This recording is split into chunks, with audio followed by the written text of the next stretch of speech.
took place at a barn venue. It poured for an hour, like from around 11 a.m. till noon. Thankfully, it stopped before our rehearsal. Yeah, rain held off until about 8 o'clock in the middle of the reception, and everyone was already having a good time inside at that point, so rain didn't really affect it a whole lot. There's really no reason not to buy your ring from Floyd & Green because you don't have to do anything extra and you have a chance of getting a free ring. John Ossoff ski out of sabotaging. You want local news that impacts you? We've got you covered. We're on your side. Help us fight for life and train the CSRA. Contact the American Heart Association for details. Watch 1226 on your side, wherever you go.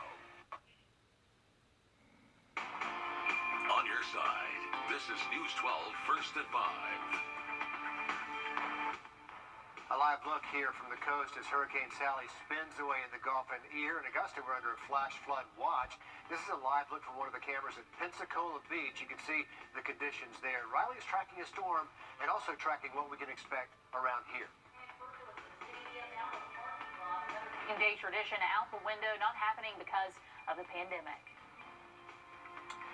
Also this afternoon we are seeing nursing shortages around the country, but that was well before COVID. But the pandemic created a new set of guidelines when it comes to providing the best patient care. And today about what they're doing about the shortage. With every hospital comes a unique set of challenges, but there's one thing most have in common. They're hiring nurses.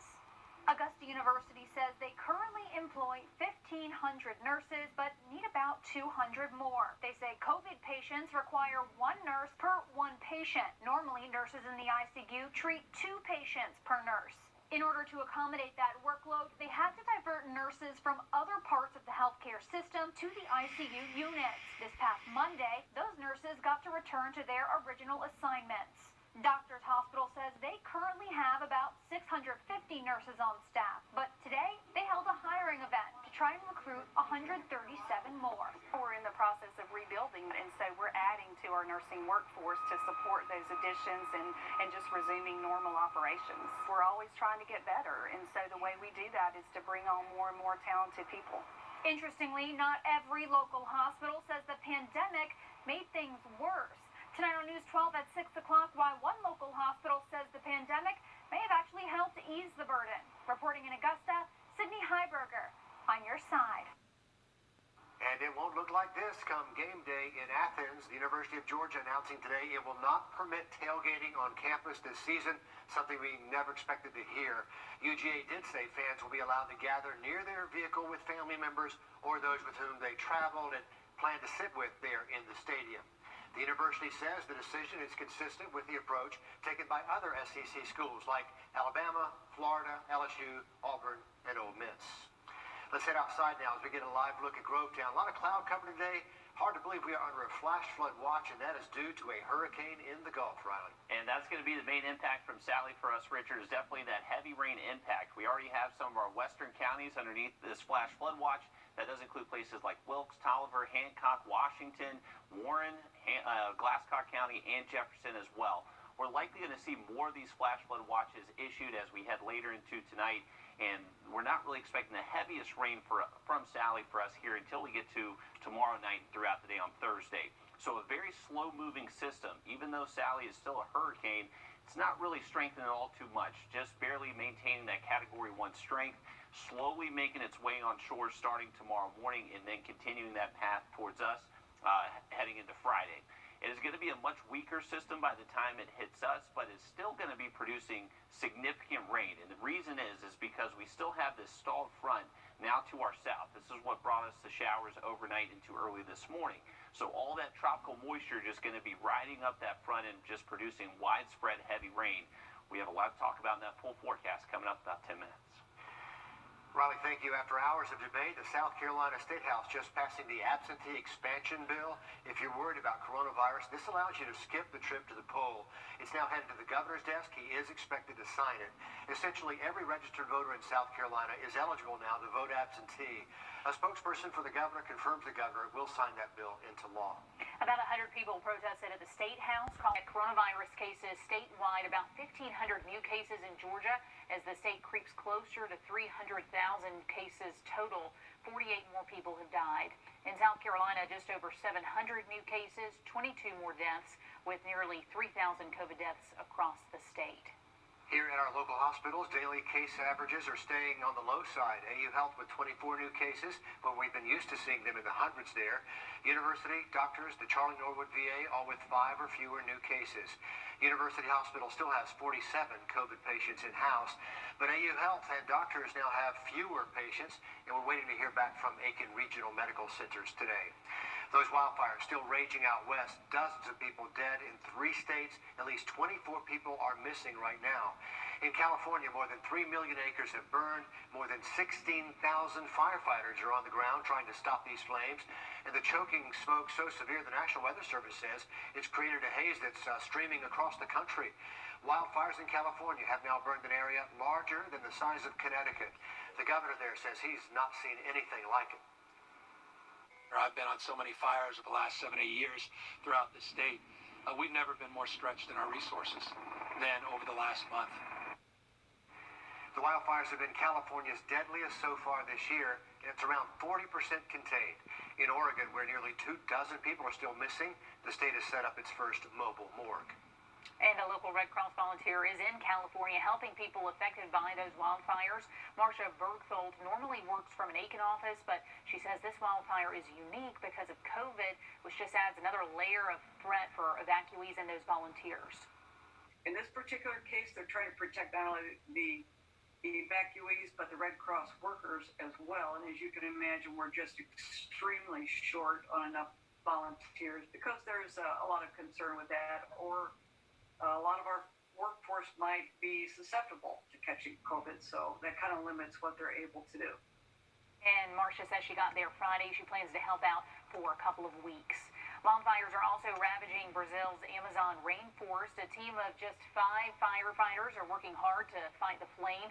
The firefighters can only work when the temperature drops and the winds slow down.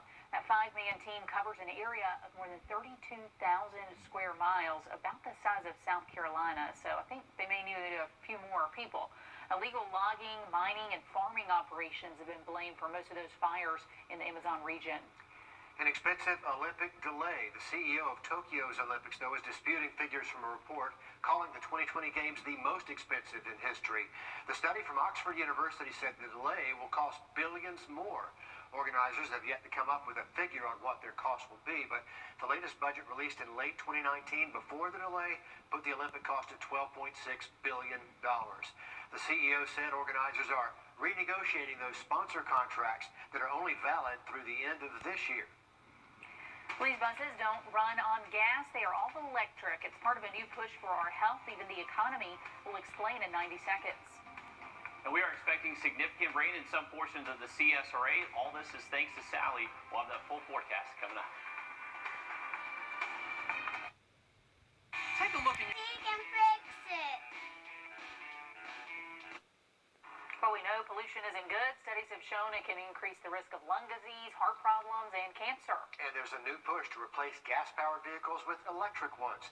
Naomi Ruckham tells us about a new study looking at the health and economic benefits. The road to cleaner air includes these new buses in New York. The city currently has 15 of these electric vehicles on the streets. These are all electric. Craig Cipriano, president of the Metropolitan Transportation Authority Bus Company, says the plan is to buy more. We needed to make a commitment to a zero-emission all-electric fleet. The electric vehicle industry has received a jolt in the past few years. Increasingly, governments and businesses are seeking them out, and so are consumers, now that automakers are producing a wider variety of battery-powered cars, trucks, and SUVs. Roughly half of the United States is living in a county affected by poor air quality. William Barrett says a total switch to electric vehicles over the coming decades could change that. He's lead author of a new report for the American Lung Association.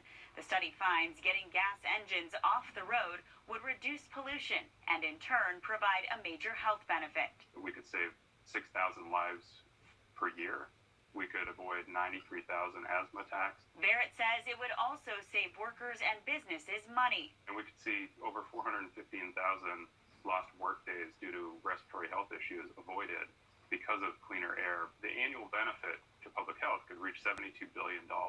Electric vehicles often cost more than models with traditional engines, but owners see a long-term savings because of less maintenance and no gas to buy.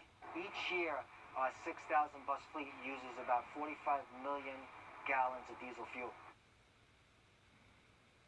And that 45 million gallons of diesel fuel costs about $120 million each year, so straight off. Big cost up front, but it helps in the long run. That's a big expense right there. But New York City plans to spend $1 billion to roll out those 500 more electric buses in the coming years, and they hope to replace the entire fleet by 2040. Let's head back to the Gulf Coast now. I believe this camera is coming out of New Orleans, where you can see the conditions there. Hurricane Sally still just offshore and just battering the coast. And Riley, this is going to be going on for several more hours. Definitely, Richard. This is a very slow-moving system, and even there in New Orleans, even though the center is going to stay east of them, they're still seeing significant surge there, and you can see it overcoming the boardwalk there, and they're still seeing some gusty winds, and the Gulf Coast really starting to see some of those heavy rain bands move on shore in Florida, Alabama, and Mississippi. Here's a satellite view of it. You can still see it looks healthy, still a Category 1 system, so not quite as strong as yesterday, but still going to cause significant impacts in the way of very heavy rainfall, storm surge, and those hurricane force winds along the immediate coastline. Now, Sally is going to be a much weaker system by the time it reaches us, but even though we're not expecting a lot of wind, it is going to bring us a lot of rain. Take a look at these projected rain totals. This is the European model we're looking at, so this is just one model solution, not necessarily set in stone, but other models are showing the exact same thing, and most of them are showing this gradient of highest rain totals the further north and west you go in the CSRA. So the thing about this is that this is all based on the eventual path of this storm. We could see this threshold shift a little bit north or south depending on the eventual path that center takes. So that's going to directly impact how much rain we see. With the latest trends we're seeing in models today, notice the heaviest rain is going to be mainly north of I-20 and west of Augusta, but still everybody receiving over 1 to 2 inches of rain for most of the area, so still significant rains for most of the CSRA. We now have our western counties underneath a flash flood watch. This doesn't include the metro just yet, but I would anticipate that some of our metro counties do get placed underneath a flash flood watch by tonight or possibly by tomorrow morning. The heaviest rain from Sally is expected from Wednesday evening throughout the day on Thursday. Throughout the day tomorrow, we could see a few scattered showers, just not expected to be that heavy as what we're going to see Wednesday night throughout the day on Thursday. And you can just see all the rain from Sally now starting to move on shore through the panhandle of Florida, a portion of the Gulf Coast of Alabama and Mississippi as well. And one of the factors which is going to make this just a significant rain event across the entire southeast is that we have this front right here. So we have a lot of tropical moisture that's going to be overriding that front and just produce very good conditions to produce widespread rain. Now, we're not expecting a lot of rain this evening or tonight either, so if you have any plans to step out, we should be dry and actually feeling very comfortable out there. Throughout the day Wednesday, we'll likely see a few hit-and-miss showers throughout the day into the afternoon, but watch what happens Wednesday night and throughout the day on Thursday. That's when the real heavy rain bands from Sally starts to move on through and where we have that highest chance to maybe see some flash flooding across the area. So if you live in a flood-prone area, just prepare for some very heavy rainfall Thursday, Friday, and portions of Friday. If you can clean out your gutters, storm drains, just do everything you can to prepare. Luckily, by the weekend, we clear out and feeling like fall with lows in the 50s. That part of the forecast looks good, Riley. Thank you. Okay, Georgia voters, make sure you check your mailbox this week. What local elections offices want you to know about the upcoming election. We need to have... Sally's going to bring us a lot of rain over the next few days and could cause some flash flooding across the area. We're going to have another look at that forecast for you just after the break. John Ossowski. The Academy of Country Music Awards, live Wednesday at 8, 7 Central on CBS.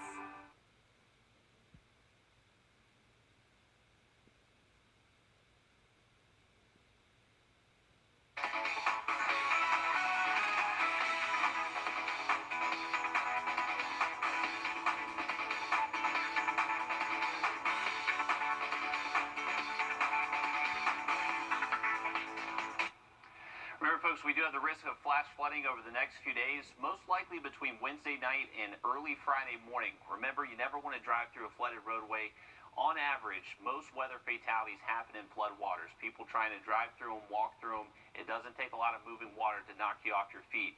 And remember, stay out of the floodwaters as well because they could be contaminated with sewage and just a lot of rain all the way through Friday. Okay, Hurricane Sally slowly making its way toward the Gulf Coast, expected to bring some of that flooding. We're going to tell you how people along the Gulf are preparing in about 3 minutes. I imagine there's a woman inside each of us. One without the doubts of self-expression. One with the confidence to seize the day. One who isn't afraid to fall in love. She is beautiful the way she is. And her jewelry from Windsor is just a reminder. A worldwide pandemic